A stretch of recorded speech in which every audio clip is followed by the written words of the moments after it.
बच्ची को निर्वस्त्र कर उसके कपड़े उतार जिस तरीके से बेरहमी से उसकी पिटाई की, पर जिस तत्परता से उस बच्ची के घर में ये लोग घुसे, मुझे कारण बताए ना कि क्यों, ऐसी कौन सी आतंकी थी ये, किसका मर्डर इसने किया था कि रात के 12 बजे बिना किसी सर्च वारंट के, बिना किसी अरेस्ट वारंट के, और सबसे बड़ी बात बिना किसी महिला पुलिसकर्मी के आप एक महिला के घर में पहुंचते हैं, घर में घुसते हैं और घुसकर इस बच्ची के ऊपर इस तरीके से वार करते हैं जैसे इसकी हत्या करने की साजिश से ये वहां पहुंचे। जूते चप्पल पहनकर बच्ची के सर, मुंह, माथे, सीना, हाथ जो जगह दिखी उसके ऊपर बच्ची को मारा गया। लात घूसे जूतों से मारा गया। बंदूक के वो जो क्या बोलते हैं उसको, जो पट जो होता है उससे बच्ची को मारा गया। नाक की उसकी हड्डी यहाँ की टूटी। यहीं तक बात सीमित नहीं रही, बच्ची को निर्वस्त्र कर उसके कपड़े उतार जिस तरीके से बेरहमी से उसकी पिटाई की गई, और जिस तरीके से पुलिसकर्मी मानवता की सारी हदें पार कर इस दृश्य को होता देख मजाक कर रहे थे, हंस रहे थे बच्ची को। और तो और जब बच्ची ने अपना तन ढकने के लिए जब बोला कि भैया कपड़े तो पहनने दीजिए, तो उन्हीं पुरुष पुलिसकर्मी ने आपस में उसको घेर लिया और बोला अब यहीं पे तुम कपड़े बदलो। मैं ये जानना चाहता हूं कि क्या किसी भी सभ्य समाज में इस तरीके की घटना को माफ़ किया जा सकता है? और अगर माफ़ नहीं किया जा सकता, मैं मानता हूं भैया कि हम सब में से शायद ही कोई व्यक्ति यहाँ पे मौजूद होगा जो बोलेगा कि हाँ ठीक है, भले अपराध कोई कितना बड़ा क्यों नहीं हो। यहाँ पे तो अपराध भी नहीं था भाई, बच्चों का आपस में खेल का मामला था।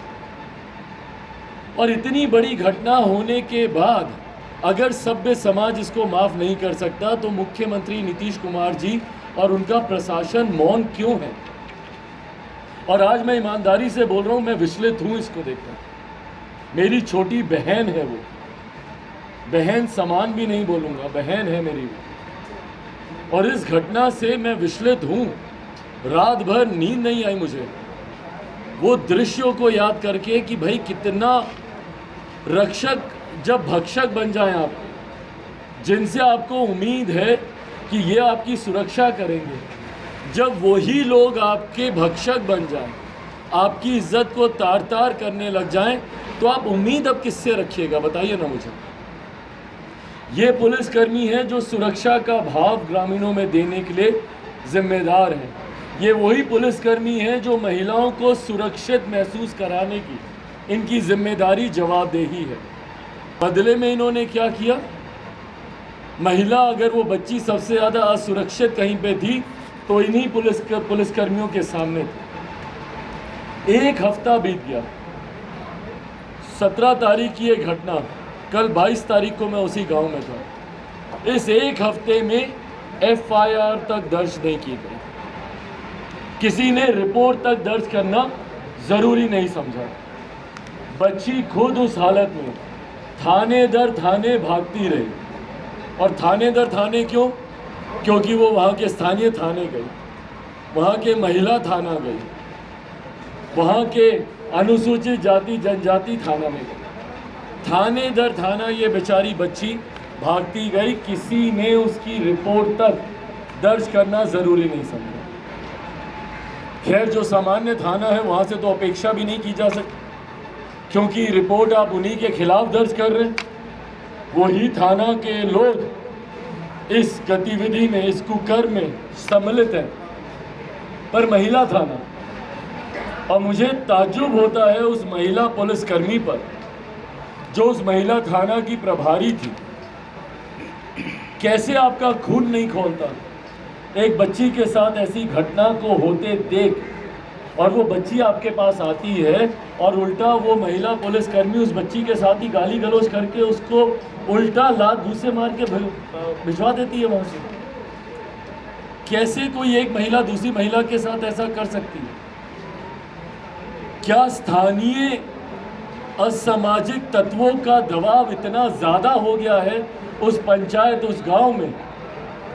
दबंग इतने हावी हो गए हैं कि बाकी सारे प्रशासन के लोग उनके सामने नतमस्तक हो गए। ये तो छोटे अधिकारी, बड़े अधिकारियों को क्या हुआ? एसपी साहब, वहाँ के स्थानीय एसपी, 6 दिन उनके इलाके में इस घटना को बीते हुआ, उन्होंने एक बार ज़रूरी नहीं समझा भैया कि मैं इसकी रिपोर्ट दर्ज कराऊं, मैं इसकी जांच करवाऊं कि बच्ची के साथ ये हुआ कैसे?